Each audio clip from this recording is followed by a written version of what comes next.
Now, U.S. Secretary of State Antony Blinken has rejected suggestions that Washington might have double standards. Well, this is, of course, when applying a U.S. law to allegations of abuses by the Israeli military in Gaza. He said that examinations of such charges are ongoing. Now, Blinken's comments came during a press conference on the 2023 country report on human rights practices at the State Department.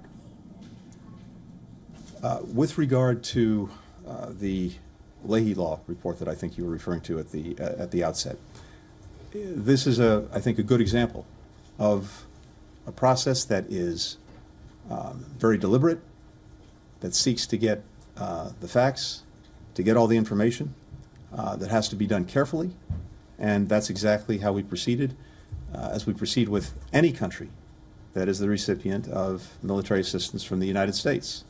When it comes to allegations of incidents of whether it's violations of international humanitarian law, rights abuses, you name it, we have processes within the department that are looking at incidents that have been raised.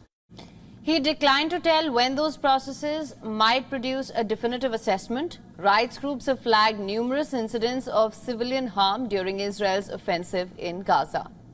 Now, this comes as Israel continues its onslaught. In the latest, displaced Palestinians rushed to the scene where several tents were pitched. This is where they lived, and this area was targeted by an Israeli airstrike in Rafah. Witnesses said that a Rafah resident received a warning call from the Israeli army asking him to tell residents to leave the area as warplanes were inbound and ready to strike.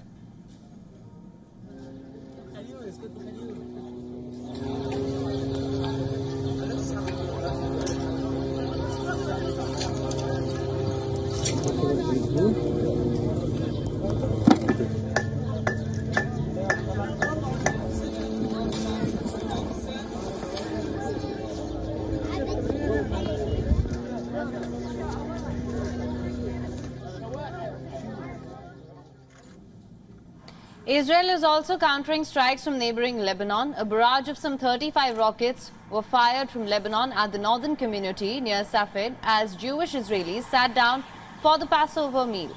Now, the attack set off sirens in nearby towns. The IDF issued a statement saying there were no injuries in the attack and that troops shelled the launch sites. On the other hand, new satellite photos suggest that an apparent Israeli retaliatory strike targeting Iran's central city of Isfahan had in fact hit a radar system for a Russian-made air defense battery. This contradicts repeated denials by officials in Tehran in the time since the assault, and the strike on an S-300 radar represents far more damage done than in the massive drone and missile attack that Iran unleashed against Israel on the 13th of April.